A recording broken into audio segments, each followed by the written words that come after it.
আল্লাহর দ্বীনের খেদমত করা বা দ্বীনের কল্যাণে নিজেকে নিয়োজিত রাখা। আল্লাহর দ্বীনের খেদমত করা বা দ্বীনের কল্যাণে নিজেকে নিয়োজিত করলে আল্লাহ পাককে পাওয়া যাবে ইনশাআল্লাহ। এই পৃথিবীতে আল্লাহ পাকের সবচেয়ে গুরুত্বপূর্ণ জিনিসটা কি?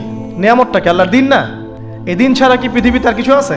একটা হাদিসে আসছে যে পুরো পৃথিবীটাই তো অভিশপ্ত।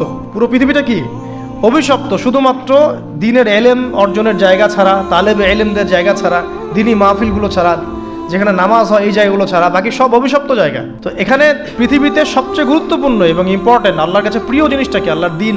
আল্লাহর সেই প্রিয় জিনিসটাকে যারা এগিয়ে নেওয়ার চেষ্টা করবে, সেই দিনের খেদমত করার চেষ্টা করবে, দিনের জন্য একটা মসজিদ করা, একটা মাদ্রাসা করা, হ্যাঁ, একটা কোনো ভালো কোনো প্রকল্প করার চেষ্টা করবে, আল্লাহ পাক কি তাদেরকে রক্ষণাবেক্ষণ করবেন না? আল্লাহ পাক তাদের অভিভাবক হবেন না? নিঃসন্দেহ হবেন ইনশাআল্লাহ। এবং ইনশাআল্লাহ তাআলা তারা পৃথিবীতেও সফল হবে, পরকালেও ইনশাআল্লাহ তাআলা সাফল্যের চাদর তাদেরকে আঁকড়ে ধরবে ইনশাআল্লাহ তাআলা।